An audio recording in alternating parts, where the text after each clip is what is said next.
Not so good, I'm afraid. We're way behind. Behind? How come? I've got 5 mission trips that still don't have enough volunteers, 10 food banks that are short on cans of cream corn, and an old lady who needs someone to walk her Pomeranian twice a day. And that's just page 1 of my list. Don't use that word. It might offend some people. What, Pomeranian? No, old. Try to say elderly. It's much more polite. Polite or not, I've got tons of jobs to be done and just not enough people willing to do them. Well, we've sent over a fresh batch of new recruits for you. Perhaps you can find some things for them to do. That should keep you busy for a while. New recruits? Where? Look behind you, Dennis. Oh, my goodness! Well, there certainly are a lot of you. Welcome! Welcome to the Believers Job Placement Center. My name is Dennis, and in case you are wondering about the wings, yes, I am an angel.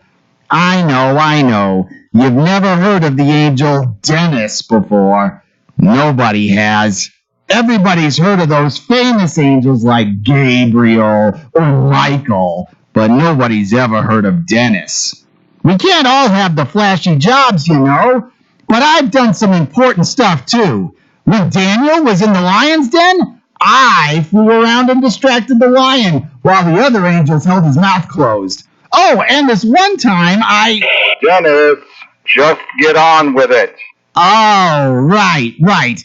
Well, I'm so glad that all of you are here. We have so many jobs that we need to fill. No prior job experience required. No matter who you are, we've got a job for you. We've got... Dennis, just show them the orientation film. Oh, right. The orientation film. Let's see, the film. Oh, here it is. And let me just get the projector going here. It's a little old school. Now then, take a look at this, and I think you'll have a better understanding of what we are looking for.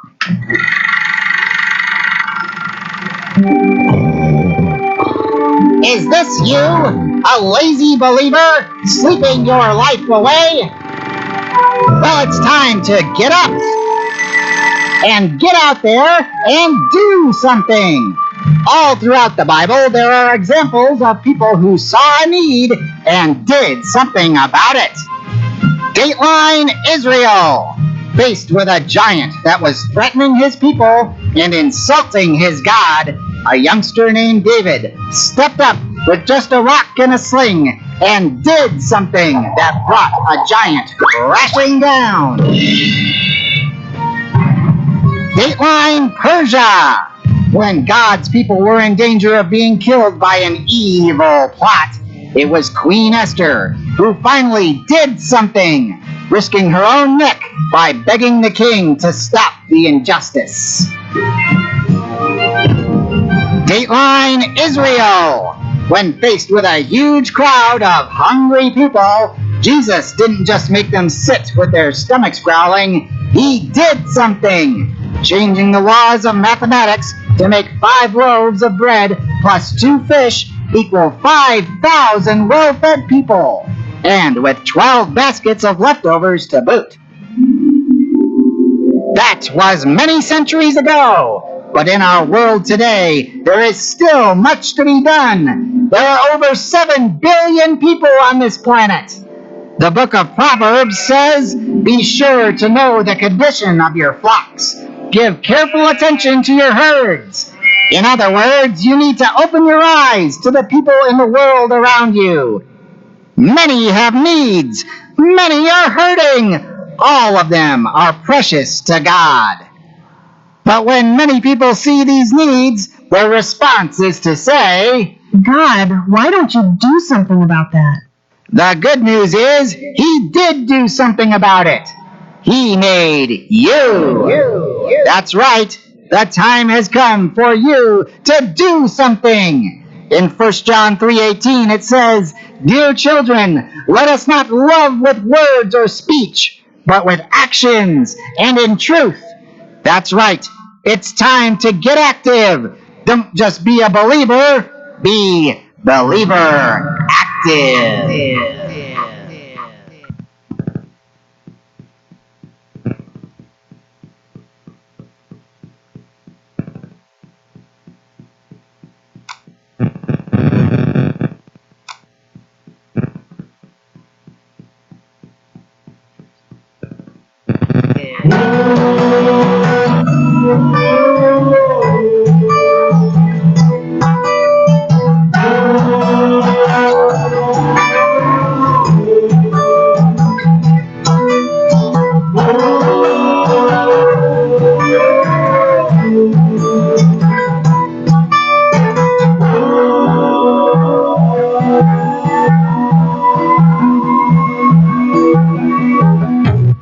Waking up, reaching out, serving God, it's all about.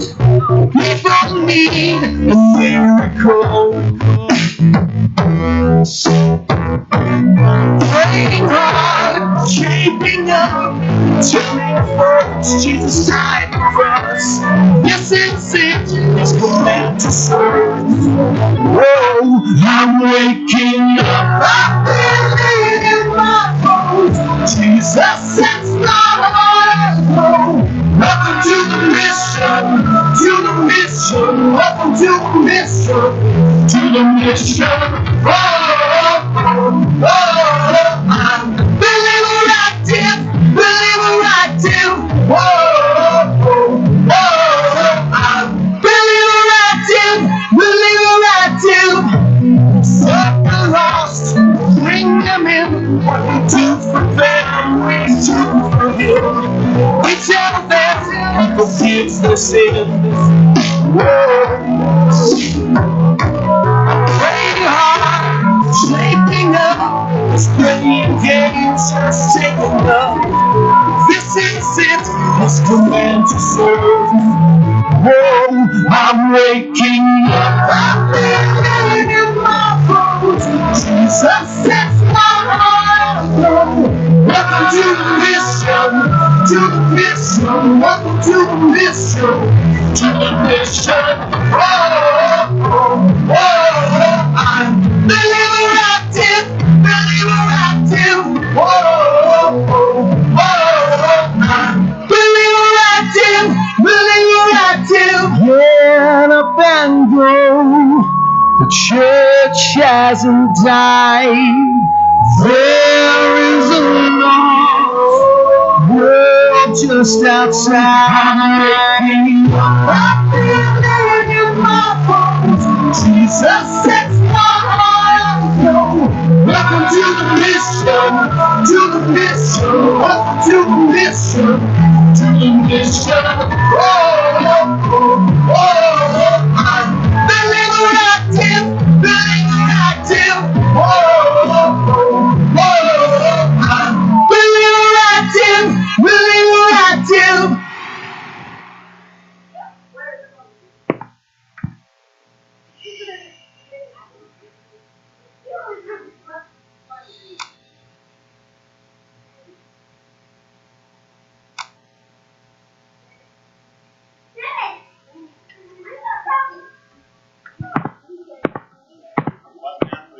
So you see, being believer active means being an active believer. That's right. No more sitting around waiting for someone else to get busy. If you see a need and you can help, then you do something about it. Can you imagine what the world would be like if all of God's people lived that way? It's not that hard to do. Seriously. Here, let me show you. For the next part of your orientation, I'm going to have you look at a couple of case studies. These stories are about regular people, just like you, who didn't just wait for someone else to do something, they took action. Let's look at case number 505 first. Hi, my My name is Jerry. I'm a driver for the National Parcel Service. Last year, I was on my route one day, and I had a delivery over at Mountain View. That's a retirement community here in town. It's only a few miles from my apartment, but I've never been in there before. It's a pretty nice place. They take good care of the people there. But when I was making my delivery, I noticed that some of the people were just sitting around by themselves, not really doing anything. I didn't think much about it, but a few days later I made another delivery there and noticed the same thing. For the next several days, I just couldn't get those folks out of my mind. They seemed a bit lonely to me. The next time I made a delivery there, I asked one of the caregivers if I could come and just spend time with some of the folks. Well, a long story short, a few days later I was back in Mountain View, but I wasn't making a delivery. I was a volunteer, and that's when I met Ray. Ray didn't really say anything when I met him. He just sat there in his wheelchair with his head down. The nurse told me to just talk with him. I wasn't sure what to say. I asked him a few questions, but he didn't really answer. I tried reading the stories in the newspaper to him, but that didn't really work either. That is until I got to the sports page and the baseball scores. Suddenly he lifted his head and started to smile. He started asking me about his favorite teams and how they were doing. Turns out that Ray loves baseball. There was a game on TV that afternoon, so I asked Ray if he would like to watch it with me. Of course he said yes. It turned out to be a great game, and our guys even won 4-3 in extra innings. From then on, every Saturday afternoon, all summer long, Ray and I would watch the baseball game on TV. He claps and cheers whenever there's a great play. Sometimes I think he even wakes up some of his napping neighbors with the noise he makes. Finally, toward the end of the season, I got permission to take Ray to a game at the ballpark. He hadn't been to one in years. You should have seen the look on his face. He told me he felt like he was 10 years old again. I wouldn't trade my time with Ray for anything. He's already talking about going to another game, and this time, he wants to bring a bunch of his buddies. Sounds like I'll have my hands full. But even when it's not baseball season, I'm still there every Saturday. Sometimes we talk about the game. Sometimes we talk about other stuff. Sometimes Ray is tired and he doesn't talk much at all. But I'm still there. My Saturdays with Ray are the best part of my week. Can you believe that? Baseball! Something so simple, but it made a huge difference in the life of someone who was feeling alone. Jerry didn't do that much, but he sure scored a touchdown in Ray's life. You mean a home run. What? Touchdowns are in football, not baseball. Right, that's what I meant. Let's look at another story, and we'll see if it hits a hole-in-one, too. That's golf. I knew that. My name is Jo. It's short for Joanne. I'm 25 years old and I'm from the Philippines. Well, originally I'm from Dayton, Ohio, but now I live in the Philippines. I first came here 7 years ago on a mission trip with my church youth group. We came to help do some work at a local school and orphanage. We fixed things up, painted the walls, even helped them plant a garden. It was a fantastic trip. But after 10 days, we all got on a plane and went back home. I went back to my normal life. But every now and then, I would think about the kids at that orphanage. It was hard to forget those smiling faces. 4 years ago, I went back for a 1-year stay.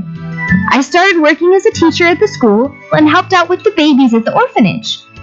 I absolutely loved working with the kids there. And before I knew it, 1 year had turned into 2, and 2 had turned into 3. Finally, I realized that this is where God wanted me to stay. I was surprised as anyone that God would move me to a whole different country. But what came next was an even bigger surprise. Last year, I really connected with one of the babies at the orphanage. Her name is Marie.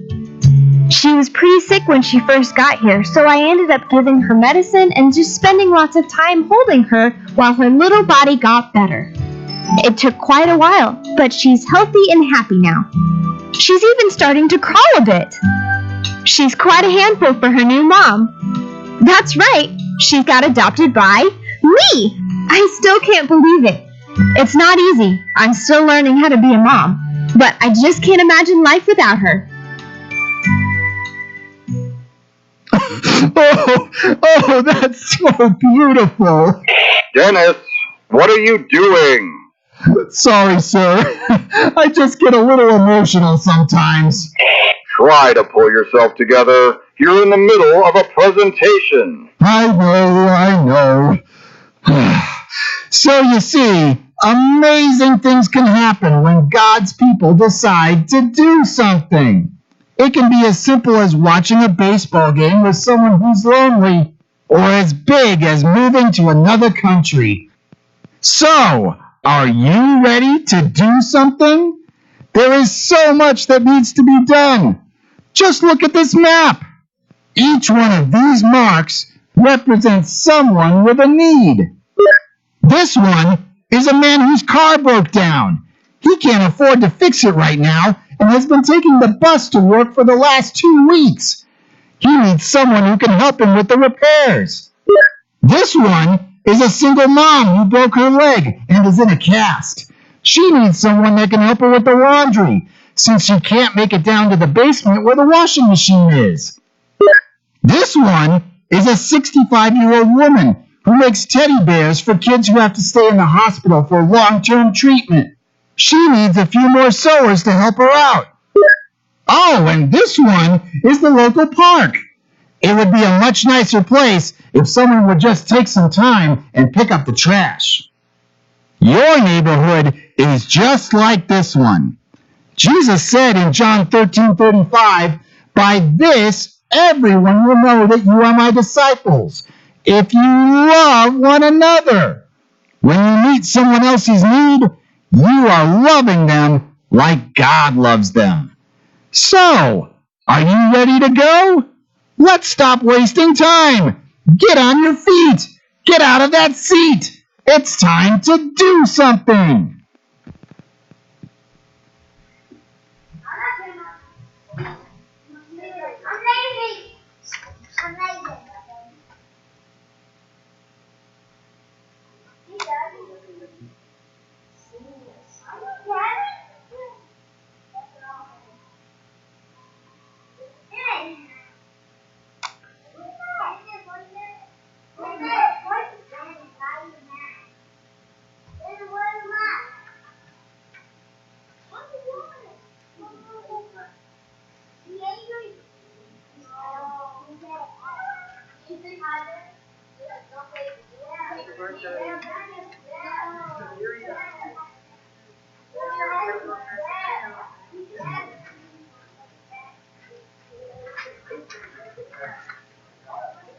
Does everybody have one?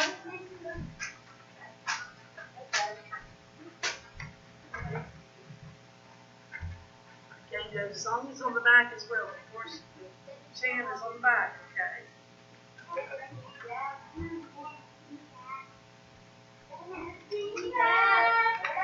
Okay, ready? Okay, he said, everybody stand up, everybody to your feet. Get on your feet, do something.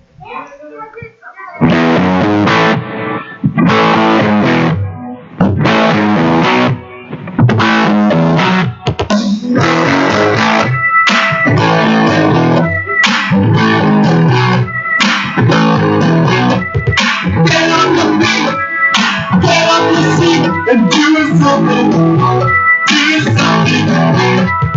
Get on the floor, walk out the door, and do something, do something. You hear the word, you sing the song, and you believe that something's wrong, because you sit around all day long and do nothing. So many Bibles on your shelf, so many people who need your help. The world isn't gonna change itself, so do something. Be doers of the word, not just hearers of the word. Get on the feet, get on the seat, and do something.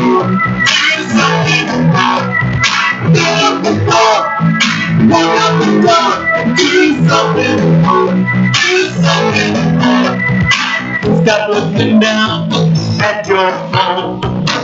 Start looking up at where you're born. You'll see the people who are so alone, so doing something right. I could go on about what God's done.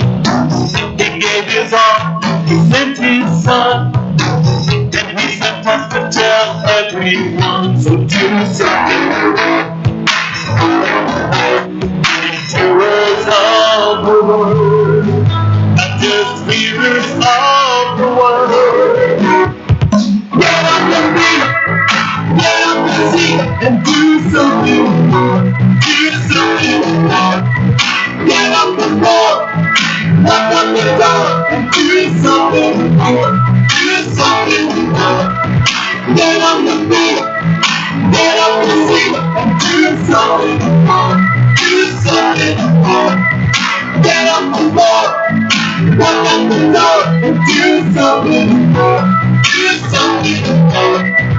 Get on your feet, do something. Get off the seat, do something. Get off the floor, do something. Walk out the door, do something. Get on your feet, do something. Get off the seat, do something. Get off the floor, do something. Walk out the door, do something. Get on your feet, do something. Get off the seat and do something. Do something. Do something. Get off the floor, do something. Walk out the door and do something. Do something. Do something. Get off the feet. Do something. Get off the seat and do something. Do something. Do something. Get off the floor. Do something. Walk out the door and do something. Do something. Yay! All right. Good job, good job. Woo. Like Miss Susan, even if you do something wrong, instead of try doing something. Doing something better than doing nothing. That's right. Even if it doesn't go exactly the way you think it should go. That's right. God will take it and He will make it right. Let's thank His precious self. She did a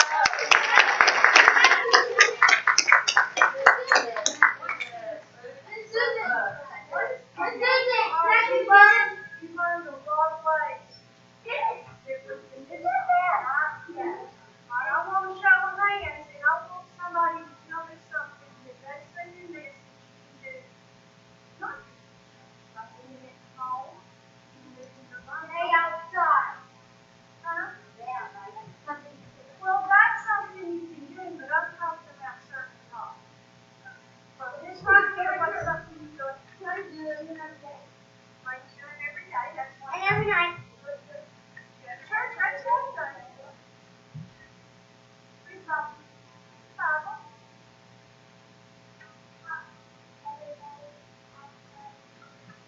Right? Open your hand. Turn to the old you. Okay, you know, what? Help people. That's right. See, there's more to serving God than just saying your prayers, reading your Bible, and going to church. It's being active for God. What the way we live our lives for God is what draws others to you. So if you live with helping somebody, like helping clean a window, or scrub their floors, or take out their trash, or walk the dog, you're helping somebody. And you're serving God by showing that you love them just like God loves you. And there's so many things that we can do, but we're sitting on our hind hands doing what? Acting up? No. Absolutely no. God could use anybody. Don't think He can. If you say, well, God's not going to use me, He will. He'll show you you're willing to try. That's all it takes is a little heart. You've got to love God, and when God loves you, He's able to serve. When you serve, you're lighting the path, planting the seed. And who doesn't know mustard seed? Your faith only has to be as small as a mustard seed. And a mustard seed is like a speck of black pepper. It's very, very tiny. You've got enough faith. When you serve God,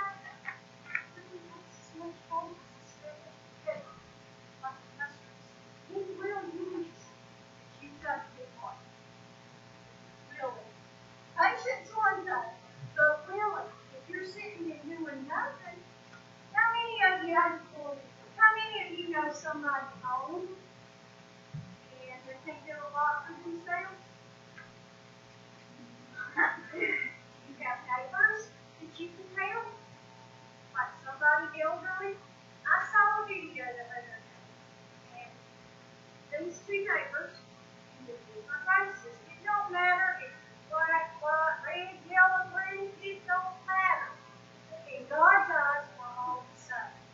And this little boy, it was a different color than the lady, but she was a elderly lady.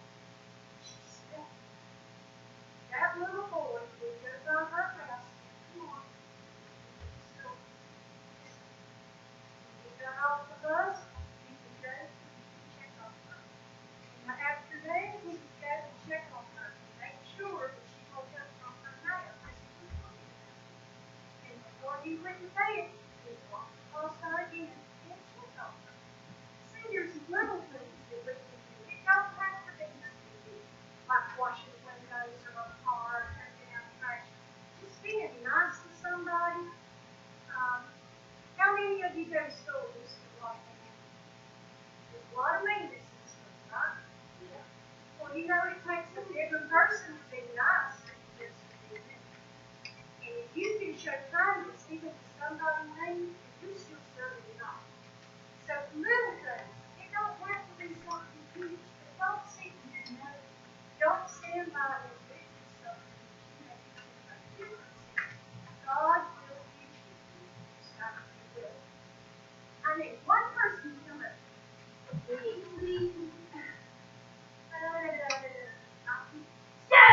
I'm not a cord, just chill. What's this cord? Stand right here and hold yourself in Look up. Okay. What were we talking about? There was something, right? This world that we live in is thousands and thousands of people. We're just a handful of folks. You know there are a handful of us.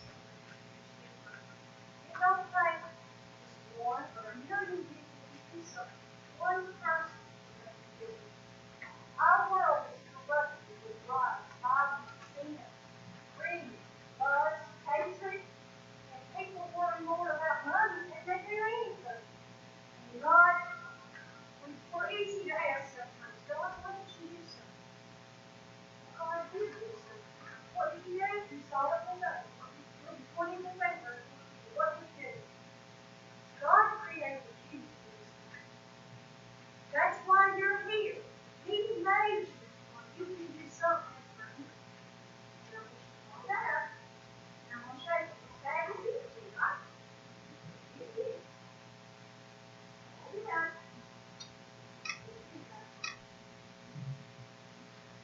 Turn around. That's all we want to do, right? Okay.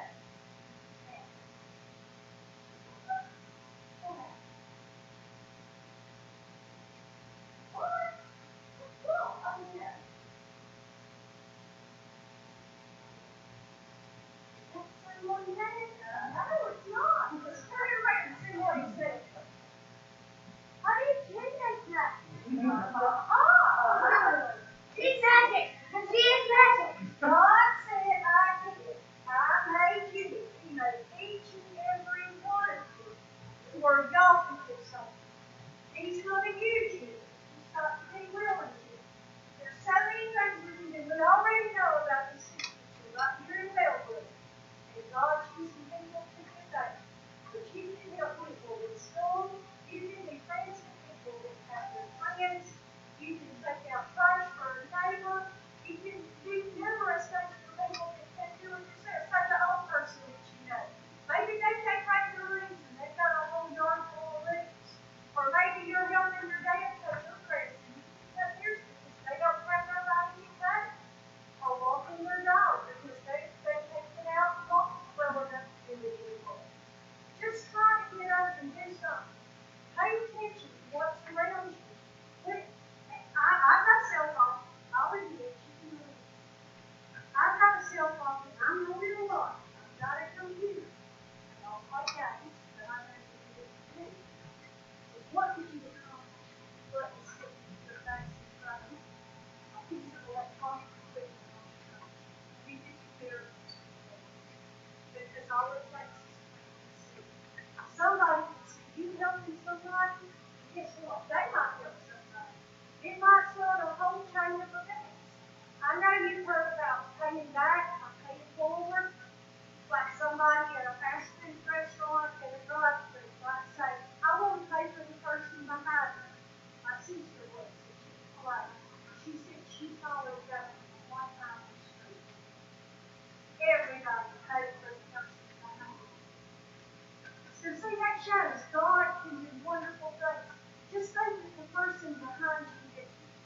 spend money on it each day. It's nothing to pay for that day.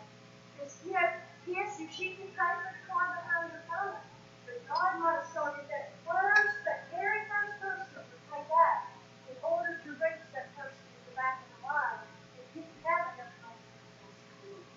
So he can use it. It's not to be born and made. And I know you don't have jobs to do that kind of thing, but what I'm saying is one simple thing brings the change in action. And that's so many other things. What if somebody saw you, a boy, open the door at school to a girl or just smiling at somebody or say, how are you today? Somebody you don't even know. And they'll think, well, what's he speaking to me? Well, God's using you. You can reach that person. They may not know God. They may not have any friends. But if you speak up, touch one life and make it simple. That's all it takes. You know who it is? And I've got something for everybody in this. It's such a wonderful presentation. It's inspiring.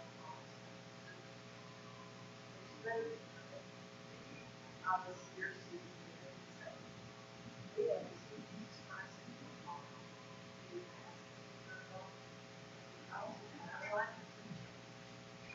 And so we need to think about salvation now. So that's what we're going to do. We're going to ask some scripture study for that. But that's a part of this. This is the one.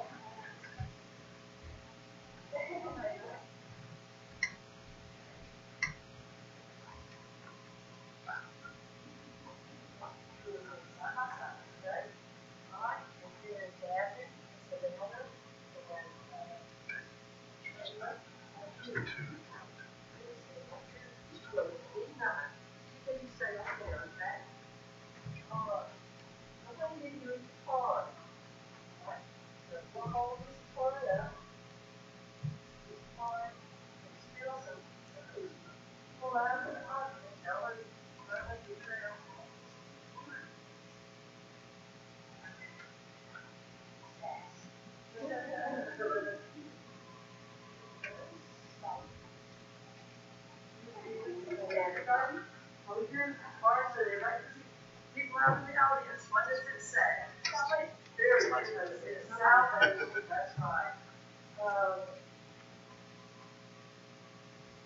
Here we see the word salvation. How do people try to understand salvation? Some people think that it is. Some people think that it's something that you have to do. Right? Some people are understanding that everybody is given no matter what they do. Have all these different ideas, but we know the one true way we can have true salvation. I like Paul. We're a little from Europe. Some people say, oh look, if you give money to the Lord, then you will have salvation. Is that right? That's not. It is whenever we receive Jesus Christ in our heart, we realize He's our abilities and no other people. I'm doing something not giving people. Is that a way that you can be saved? No, it's not, is it? The Bible teaches us to help one another, and the Bible also teaches that we're supposed to give money to the church, our tithes, and our offerings. A tithe is one thing the way that you receive. An offering is when you feel God's heart with a love. That's important, but no one can buy salvation. Okay? So, you have to look from your root. And you have salvation just by reading the Bible every day. That's one thing that we encourage you to do. But are we saved because we read the Bible? Bible is important, but just reading will not give you salvation. What will? And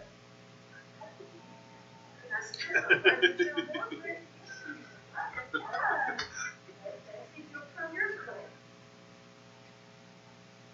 If you go to church, you're a member of a church, will that give you salvation? No. Salvation is for everyone all around the world. And going to church is important, isn't it? We're supposed to go to church. But just going to church does not give you salvation. So we see it. Giving your money doesn't bring you salvation. Reading the Bible doesn't give you salvation. It's important. It doesn't give you salvation. Going to church. No, it doesn't give you salvation. And then, oh, you must pray. Then you will have salvation, right? Oh, praying is important. But just saying a prayer will not give you salvation. Okay. Those people that have card over, you have your card here. Everybody else say that. Well, let me see where you're going. Now, thank you. I'll be right there. Stay right there. Okay.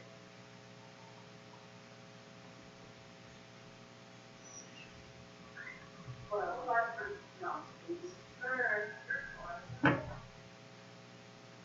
What did you say? Jesus. Yes. Only in Jesus can we obtain salvation. It is only through Him. I ask you into our hearts. Here is the right answer. Jesus is the only way. Get salvation. For salvation. That's right. That's to be saved. John 14:6 says, Jesus said, I am the way, the truth, and the life. No one comes to the Father but by me. He had to pay the price for our sin. How did Jesus pay the price?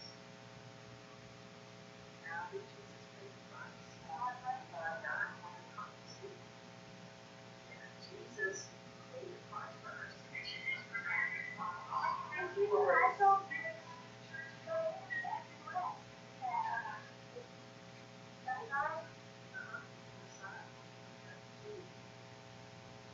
In Romans 6, What the heck is wrong with you?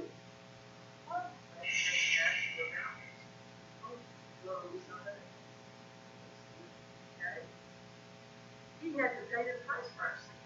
So we're from Jesus came to his son. He died on the cross. He was like after he died on the cross, what happened? What happened after he died?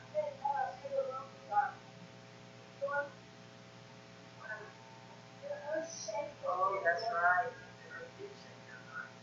Now wait, that was such a young man. You see, was he in the dream? No, he wasn't. He wasn't in the dream. Where was Jesus? He had risen. He had risen. So, Romans 6:23 says, the wages of sin is death. Okay, I like how you turn the cards around. And look at what it says in red. Read that. S-L-A-I. What does that spell? Slain. Yes, Jesus was slain for our sin. He died in our place. I like to look at it. Hold it up like that. There we go. Thank you. The ale helps me remember that Jesus loved us so much. That He would even die to give us salvation. Let's all say John 3:16. For God so Loved the world that He gave His only begotten Son, that whosoever believeth in Him should not perish, but have everlasting life.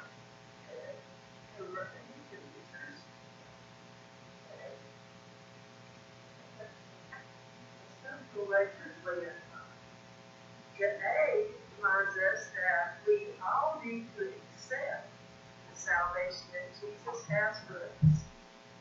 The next part of Romans 6:23 says, but the gift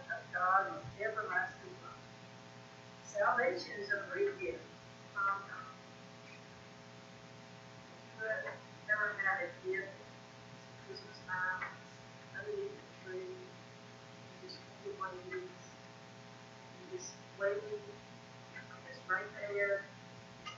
You'll give them promise. Do not touch that kid. Do not get up, do not rattle it, do not look inside of it. And it really gives you, it's hard to stay away from it, right? Right. Okay. Well, this gift of salvation that Jesus has given us, He wants us to keep that. And He wants us to accept it. He wants us to cherish it. The gift is left there. And we will never fully agree. Jesus offers salvation to us. It's a free gift. It's all sliding us together. And now what is this story? Sin. That's right. As you see, in the middle of the word sin is it is a small word, but it can get us in big trouble. We say things like, I want that, instead of what God wants. That will lead us right in the middle of sin. And little egg, pick up the S, is up high. The little is up high.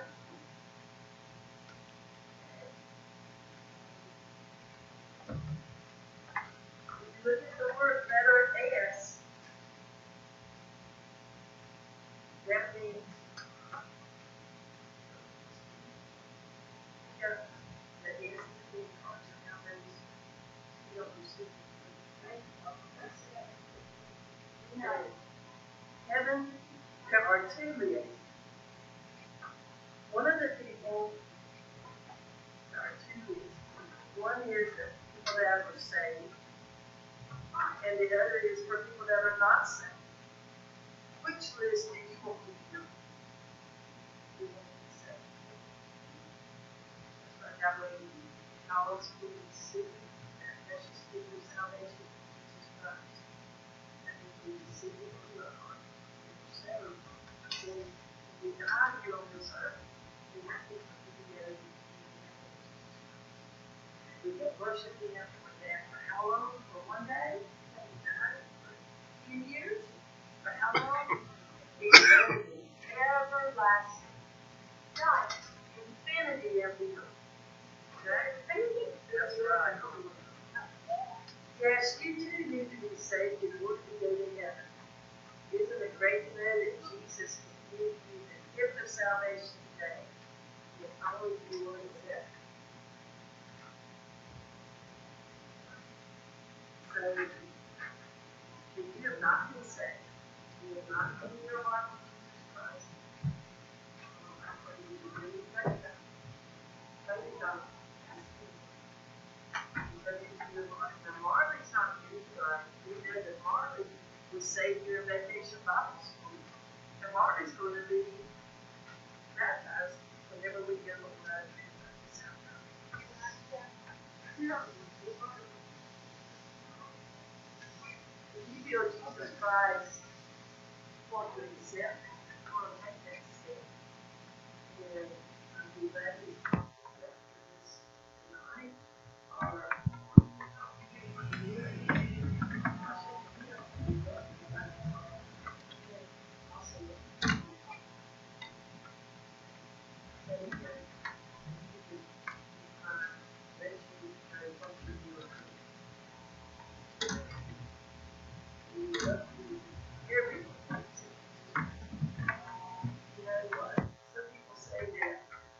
buying a car, that's the biggest decision they ever make. Buying a house, that's a really big decision that you'll ever have to make. How about saying yes or ask if you're a girl and a guy asks you to marry him? Some people say that's a huge decision. Or guys, when you ask a young lady to marry you, that's a huge decision. And those are big decisions, but you know the most important, biggest decision that you'll ever make is asking Jesus Christ. That's the most important decision. And that decision is for eternity. Everlasting. We want to want to thank Tasha tonight for coming and giving us this special program. You can do something. We can. All of us. All of you. Let me ask a prayer, and then I've got something I want to give everybody. But y'all can go on and do whatever you need to do. Dear Heavenly Father, we thank you for this day, Father, and the opportunity to serve you once again. We thank you, Father, for each and every person here, and the opportunity that they got to hear, Father, that they too can do something for you. No matter how young they are, no matter how small they are, no matter how old they are, that we're all capable of doing something for you. The purpose that you created us for, to lead others to you. We thank you for this day. We thank you for all you do in our lives, Father. Lead us, direct us, and most of all, Father, use us for your glory. In the name of the Father, the Son, and the Holy Ghost. Amen. Let's give Tasha.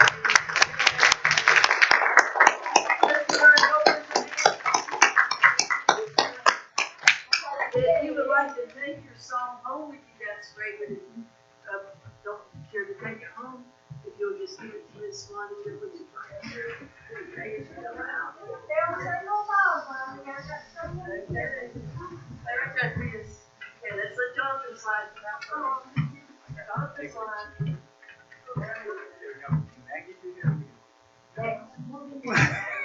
Every time. Yeah, no. I'm not sure what to think about it. Not yet. But look at the difference. This Valeria got, just look at the difference between what she was, and now. Yeah. For the longest time, I didn't know. Yeah. But you didn't tell me. Just like this. Yeah. Tell